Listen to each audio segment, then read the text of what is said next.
In this video, I'm going to talk about the myth of self-improvement, and watch until the end because I'm going to give you the very best, without a doubt, the best self-improvement habit that you can possibly do. And it's even better than going to the gym. Listen, today's culture is all about collecting objects, being attractive, making lots of money. The cultural emphasis around self-improvement is to embrace hyperactivity, leaving us very little room to connect with ourselves, to other people, or the world around us. Western culture in of itself is terrible for your mental health, and this is not really shocking. Researchers like Tim Kessler have found that studying the 4 principles of capitalism, those being self-interest or a desire for financial success, consumerism, and competition, consistently lead to poor mental health outcomes. So why do we embrace this culture? Welcome. Click like and subscribe if you're not already. My name is Gavin. This is my self-improvement YouTube channel, Life XP, where I help men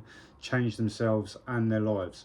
All links for the workout program with one-to-one coaching, the supplement, free community, all in the description if you want it. Listen, you need to understand, if you're in self-improvement, there is no pot of gold at the end of the rainbow. The goalposts move every time you're about to score, and you are never ever going to win. I want you to do an exercise for me real quick, okay?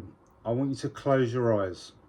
Do it right now. Close your eyes. Imagine yourself in the future, and in this vision that you see for yourself in the future, okay, you are absolutely jacked, okay? You're at your physical peak. You have, let's say, 10% body fats. You're absolutely ripped, okay?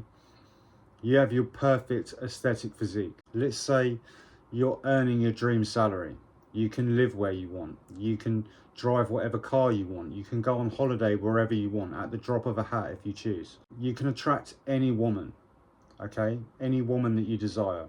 Maybe you have a really attractive, loyal wife with good morals. Obviously, your kids are really happy because you're a great provider, you're a great teacher. You take part in acts of service and you donate generously to charity. Let's say you have a job that is important to you and it benefits others as well. People respect you and admire you wherever you go. You have, in this vision, absolutely everything, okay? You've reached the pinnacle of life.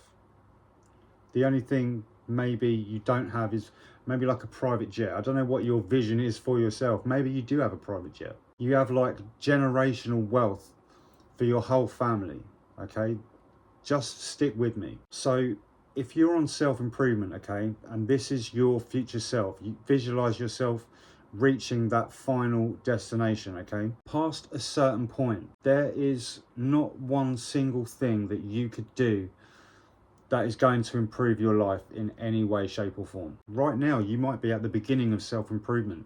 So there's lots of things you can improve on. You might not have the physique, you might not have the money, you might not have attracted the girl that you desire yet. But at the end of that road, okay, in that visualization for yourself, when you reach that point, the wanting is not going to just stop. So what do you do then? I saw one of Charlie Morgan's videos a while back, and he was pretty much saying the exact same thing, okay? Charlie Morgan, if you don't know, he's like a young sales guy. He's had like a meteoric rise to success in the last few years, okay? You might have even seen his ads or whatever on YouTube or seen his channel. Now, Charlie is a multi-millionaire.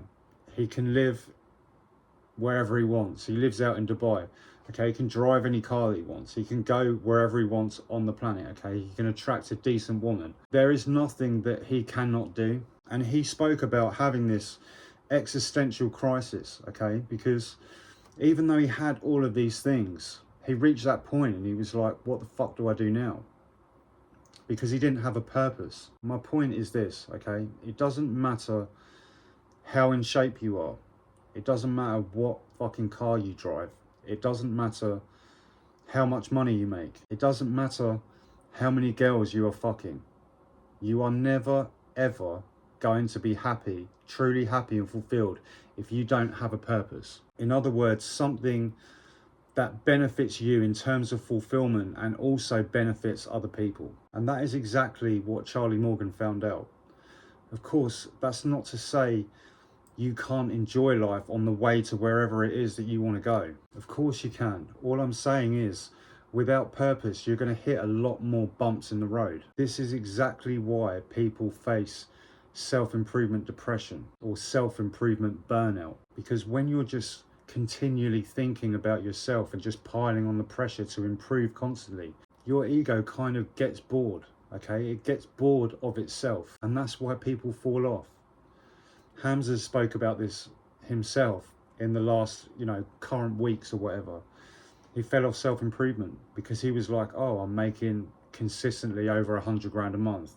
My life's fucking awesome. I don't need to try anymore. Okay, he got complacent. Of course, like, this might sound like, oh, well, if you reach the end point of self-improvement and you're still not going to be happy, what's the fucking point in self-improvement anyway? And I'm not saying that. You still need to strive for things, okay? It's part of the human experience. We're supposed to experience all of these things and go through all of these stages of evolution, bearing in mind all the different self-improvement habits that you can possibly do, okay? Getting a jacked aesthetic physique, increasing your testosterone, increasing your income, fucking no fap, semen retention, monk mode. There is one self-improvement habit that will stand the test of time. Now, given that exercise that you just did, okay, where you imagine yourself maxing out all of your stats, okay, even if you have a purpose, you would basically then have completely dominated the physical realm. So literally the only way to improve then would be to go internal. And that is why prayer and meditation is the best self-improvement habit that you can possibly do for yourself, because it is going to outlive everything else. Once you've done everything else, there's nothing else to do externally. Do you know what I mean? What are you going to do, like, if you reach like Elon Musk's level? I mean, Elon's a different kind of beast, and he's got a huge purpose, okay, something that drives him. But like, what are you going to do? You're just going to buy shit for no reason. Do you know what I mean?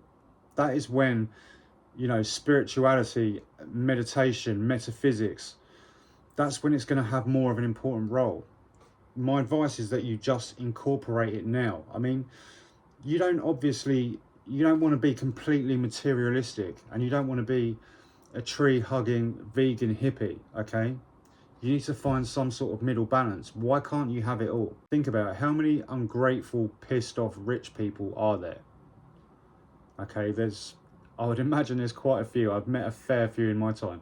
How many unhappy Buddhist monks have you seen? So somewhere in the middle, there's the perfect balance of capitalism and spirituality. Why can't you have it all? Guys, remember, it is your God-given right to be successful, and it's your responsibility to reach your potential.